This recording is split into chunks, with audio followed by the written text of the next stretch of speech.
नमस्कार. रेणुका INB या YouTube चॅनलवर खूप खूप स्वागत. हा व्हिडिओ साहित्यकृती पाठवण्यासाठी आहे. तपोवन बहुउद्देशीय सामाजिक संस्था पुळूज संचलित सेतुबंध प्रतिष्ठानच्या वतीने साहित्य पुरस्कारासाठी साहित्यकृती पाठवायचं आवाहन केलं आहे.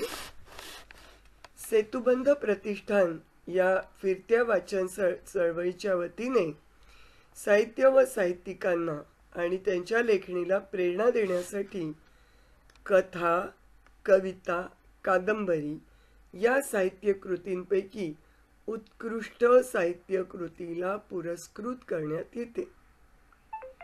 साहित्यिकांनी 2024 या वर्षात म्हणजे 1 जानेवारी 2024 ते 31 डिसेंबर 2024 या वर्षात या कालावधीत प्रकाशित झालेलं साहित्य हे पुरस्कारासाठी पाठवायचं आहे.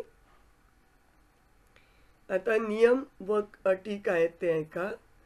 प्रस्ताव पाठवताना सोबत 2 साहित्यकृती व अल्पपरिचय पाठवायचा आहे.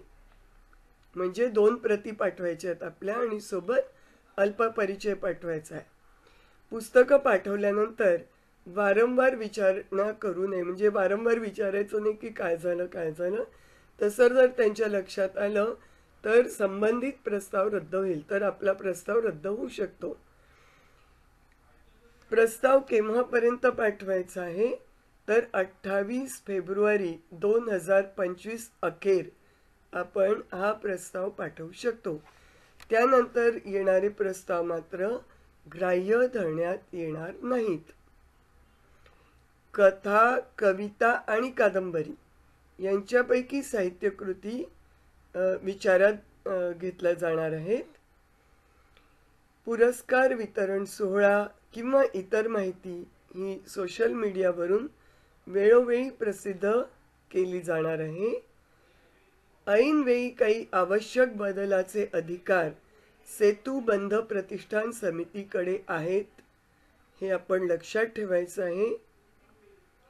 रोख रक्कम, श्रीफळ, सन्मान चिन्ह हे पुरस्काराचं स्वरूप असणार आहे.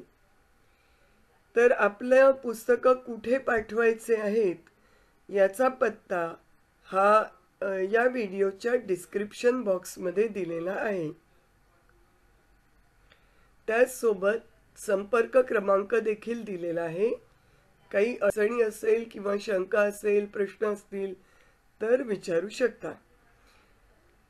त्याचसोबत 2019-20, 2018-19, 2019-20 आणि 2021, 2022, 2023 सेतुबंध साहित्य पुरस्कार प्राप्त साहित्यिक यांची नावं आता तुम्हाला स्क्रीनवर दिसत आहेत.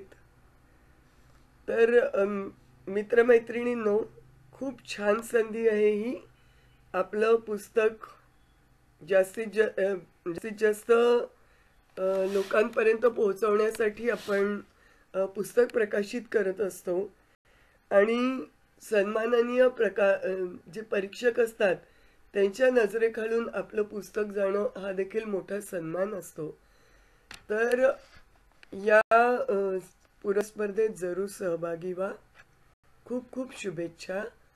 पुन्हा भेटूया नवीन माहितीसह नवीन व्हिडिओत.